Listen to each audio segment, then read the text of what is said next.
Hey y'all, it's awesome to have you joining us. I'm Matt. I'm one of the pastors here at Highfields Church of Christ, and I'm just trying a new way of putting our message online. Instead of recording the message that I gave at the morning service, I thought maybe I would do something specifically for what goes on YouTube and just, see how that goes. So thank you so much for clicking on this. It could be daytime, it could be nighttime for you, but I'm really excited to share with you. And to kick things off, I think we all know sometimes on a busy street like this, if we're going down, we can sometimes pass by people who, for whatever reason, we make that quick judgment. We try to act like we don't, but I think we all do it, even if it's unintentional. We have that quick judgment where we judge someone as the other. It could be for a range of reasons. It could be because of the way they're dressed. It could be because of the way they're walking, or their size, or a range of different things. But we all do that. We all deem that people, if we're walking through a crowd, people who we deem as the other, who make us feel a little bit uncomfortable for whatever reasons, and we make these quick judgments. And I guess what I want to talk about is how do we work on inviting the other to the table? This is something Jesus was really big about. He's really passionate about breaking down the cultural barriers that divide us, that put us against each other. Constantly saying, do unto others as you would have them do to you. So how do we break down some of these barriers? What do we do with these quick judgments as we gain an awareness of when we're making them? And I guess I want to look at a story found in the Gospel of Matthew, chapter 25 to 31. But before we look at that, the reason I think it's important to invite the other to the table is because at the table, relationship happens and walls drop. If you think back to the moments when you're developing a new friendship with someone and you invite them over to share a meal, and how that's just a great time to build relationship. And for some strange reason, for us as humans, when we get around food, we sometimes just tend to lower our guard. The walls that we put up to protect ourselves slowly start to drop. And at the table, we make a statement when we invite someone into our home or to spend time with us. Throughout Jesus' ministry, if you read the Gospels, he's constantly having meals with those who are supposed to be the other, the outsider, the sinner, the tax collector, the prostitute. Those are the people he's having dinner with on a regular basis. And every time Jesus does that, he's making a bold political statement. And I think we still make those same kind of statements today when we invite the other to the table. We invite those who are different than us to spend time with us. It's a way to take down the cultural barriers. It's a way to have relationship happen and make the walls slowly drop. And I think it's important to remember that in our time, especially in the world we live in that's slowly getting more and more divided. Another thing that's important for us to remember with this section of Matthew is that this is like a climax moment. And this is Jesus' fifth and last discourse. So if you can imagine, you're leaning in at this moment. And that's the climax. It's kind of like I watched a movie called Raya with my two younger kids, Esther and Gideon. Caleb, who's a teenager, thought he was too cool to watch it, so that was fair enough. He said he saw it enough, so he went and did something else. But it got to this climax moment, and I looked over at my daughter, Esther, and she's wiping tears from her eyes, and she looks at me and goes, "Dad, the movie's making me cry."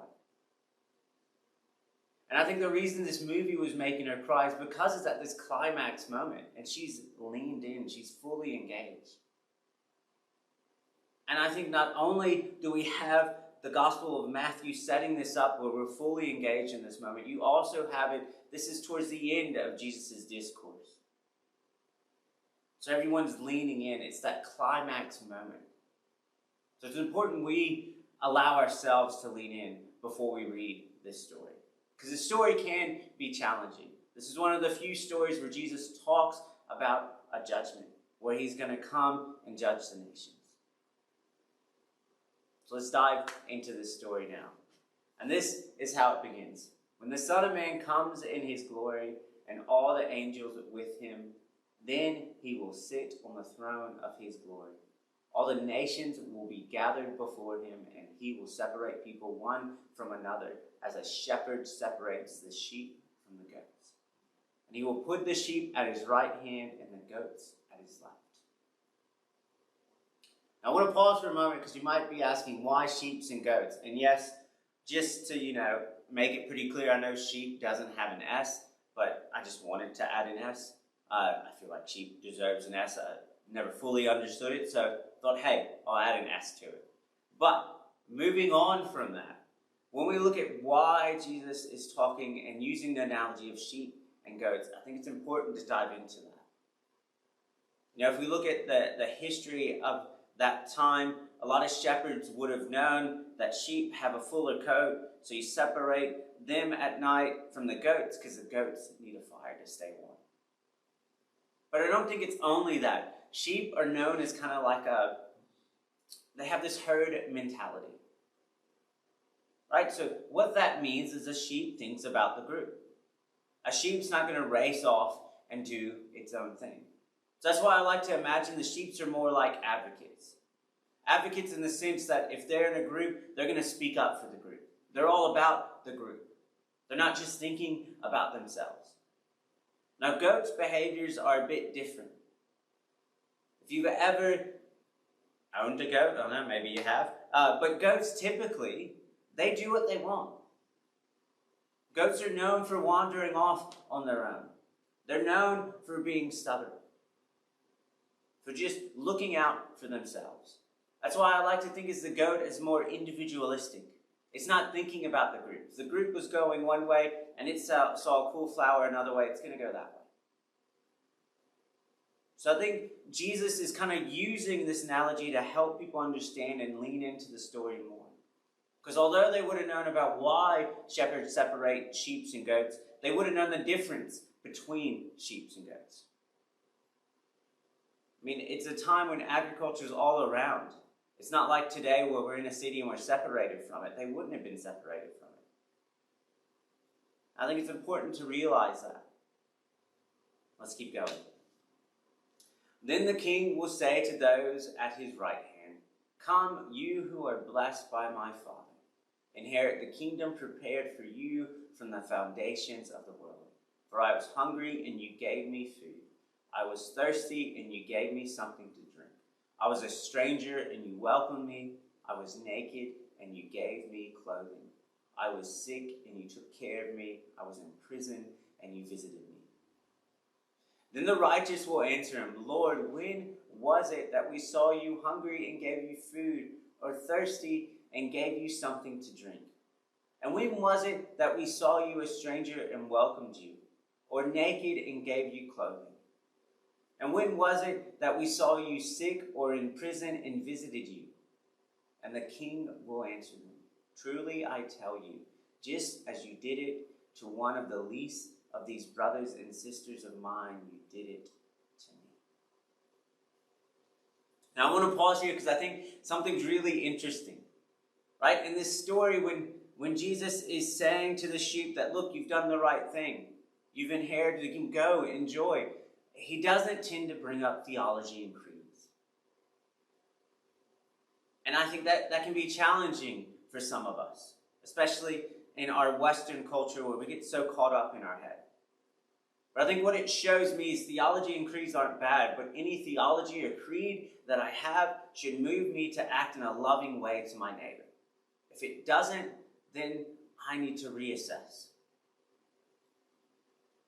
Because any theology we have should bring us to put love into action, to show the love that we've been shown.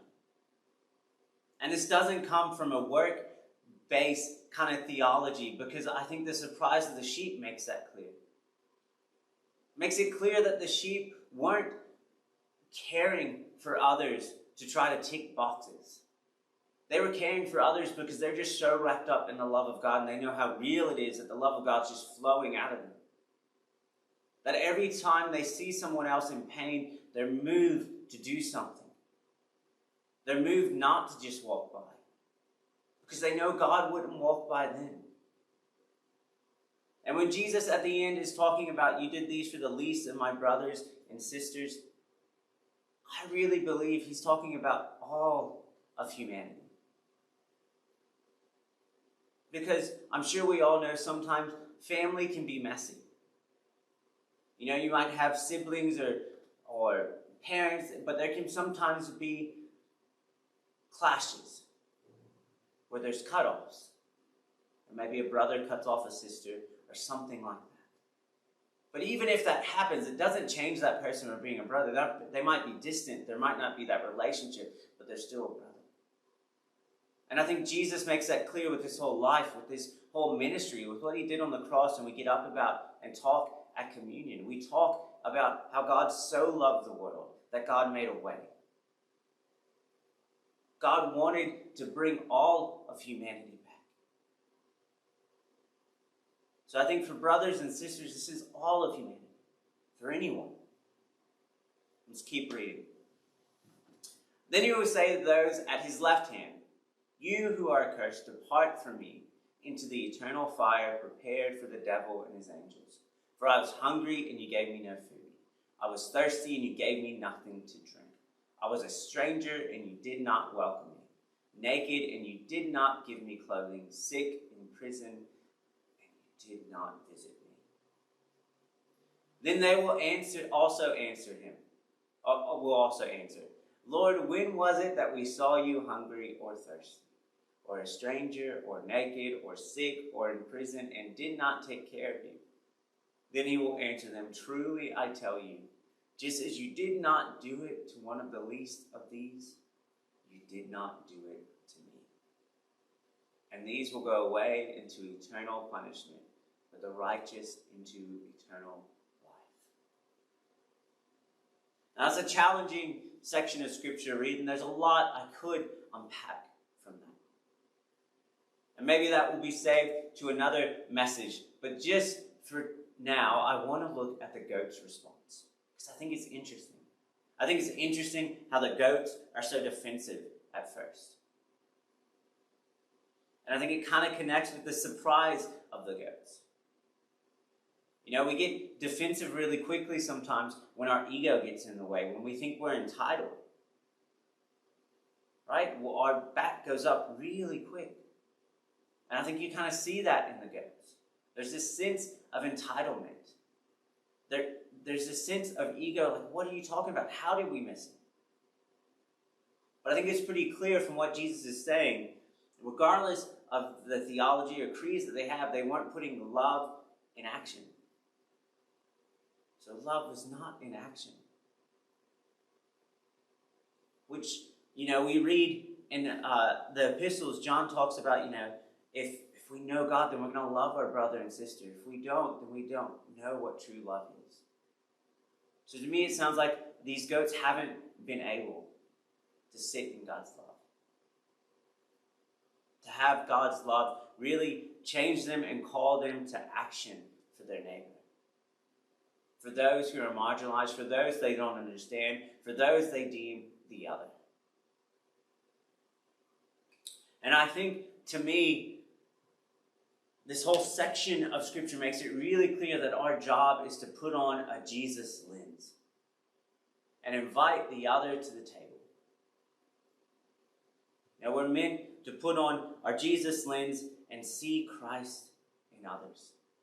All of humanity has a divine spark. Our job as Christ followers is to try to see them through that lens of their divine spark that God put in place. To see them as Christ.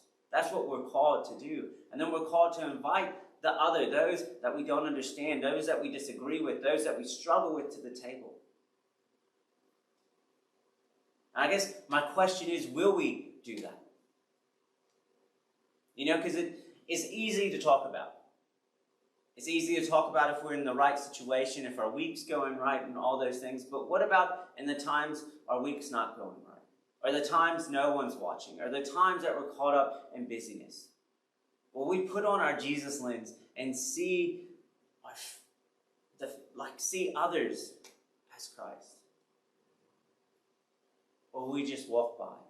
And I guess for me, it gets me thinking back to one of the fights I had. So I'm on the bottom there, elbowing, about to have a nice hello fist to the face. But this was a fight I had down in Coolangatta. And it was kind of nice because, I was getting paid for some fights. Wasn't making much, but it's nice to get paid. And you would get put up in accommodations sometimes. And this promoter was really nice. He knew I was about to have my second kid, so he put me and my family up there. He put us in a hotel. He said, look, I'll even pay for, morning breakfast on the Saturday and Sunday, which was awesome. So we decided we were going to make a family little trip of it. We were going to try to do something nice. Caleb at this time was little, so we're trying to do something nice, before he gets to be a big brother. And we decided, hey, we'll go to the beach after my fight. So that's what we did. We went to the beach, and we were having this awesome time at the beach. But I'm sure for anyone who's been at the beach, you can get pretty tired when you're out at the beach for like 4 or 5 hours, right? The sun just takes it out of you. So we get to the end of the day, we're packing up stuff, trying to get a little kid to leave the beach, which is near impossible because they never want to go. They only think you just got there, even though you've been there almost all day. So we're finally, encouraging tired Caleb to come on. I'm being like a camel and packing stuff up, and we're rushing to the car. Now Charlie is pregnant at this time. She's close to her 3rd trimester, so she's going to the car as well, exhausted.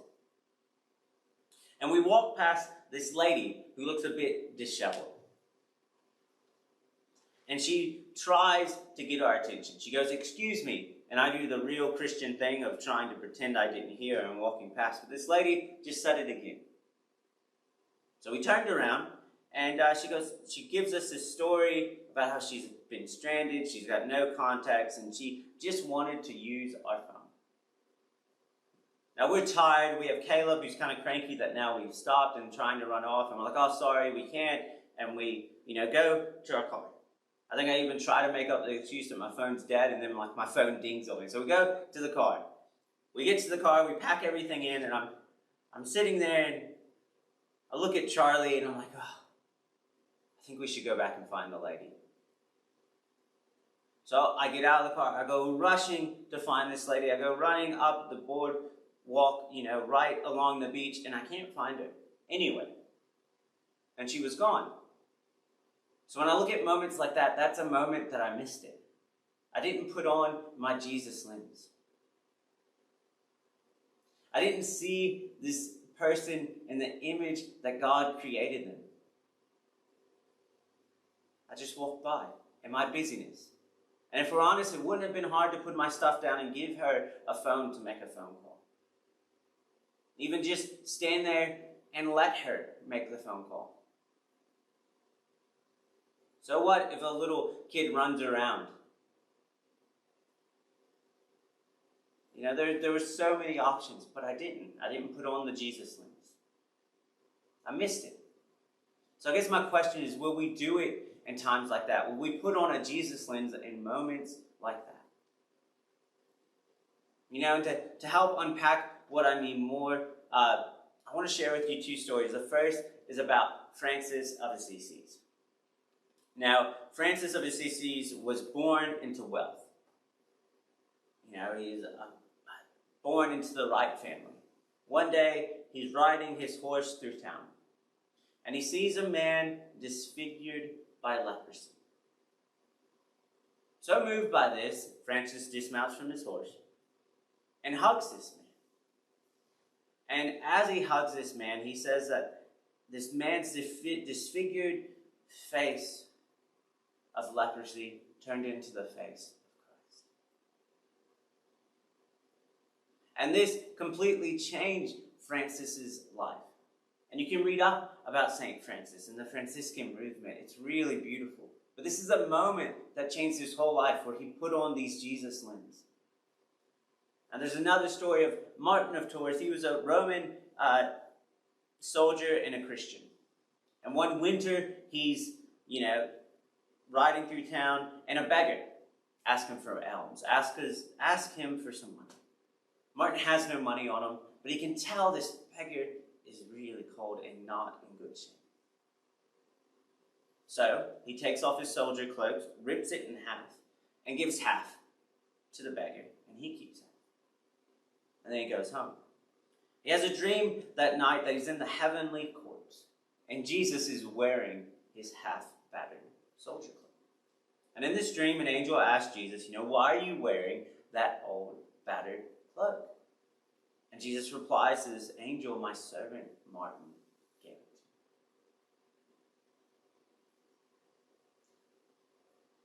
me. And I think those two stories are a great way to unpack what I mean by putting on a Jesus lens. By seeing others in the image of Christ.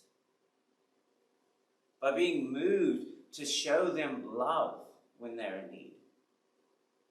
Willing to go out of our way. Willing to dismount from our horse, from our busyness, and stop. And see what God is asking us to do to show love to them. So this is my challenge to you. Will you put on a Jesus lens? Will you see the other as Christ? Because I think if we can shift as Christ followers to seeing the world this way, it's hard to separate ourselves from those that we deem are the other. We'll invite those that we disagree with, those that we don't understand with, into our homes to have a relationship with us. And as we do that, it will get harder and harder to build up walls that divide us. And instead, the walls will get torn down. And we'll start seeing God's love move more. And I feel our world's crying out for this. It's crying out for us to stop building up walls and separating us. Not only is our world crying out for this healing, Jesus called us as Christ followers to do this. To show his love. To remove cultural barriers that stop people from connecting with the God of love. To put the love that Jesus has shown us into action. So if you're watching this and you're a Christ follower, I want to challenge you. Are you willing to put on the Jesus lens? Are you willing to put love in action? Not from a place of works, of something that you have to do, but more just because of how much you know you're loved by God. By sitting at the table we're invited to. Sitting at the table with Christ. Building that relationship with Christ so much that we're so centered in that love that it just flows out of us. And for those of you watching who might not be a Christian, you're still on the fence with this whole Jesus thing, I want you to know that you're invited to the table. As you are. You're invited. Because God loves you. Doesn't want anything from you. He just wants to love you. And as we sit in that love, it changes us. It changes us to show others love because we start seeing others as God sees them. We start discovering the divine spark in all of humanity. May we be brave and put on our Jesus lens. May God's grace and peace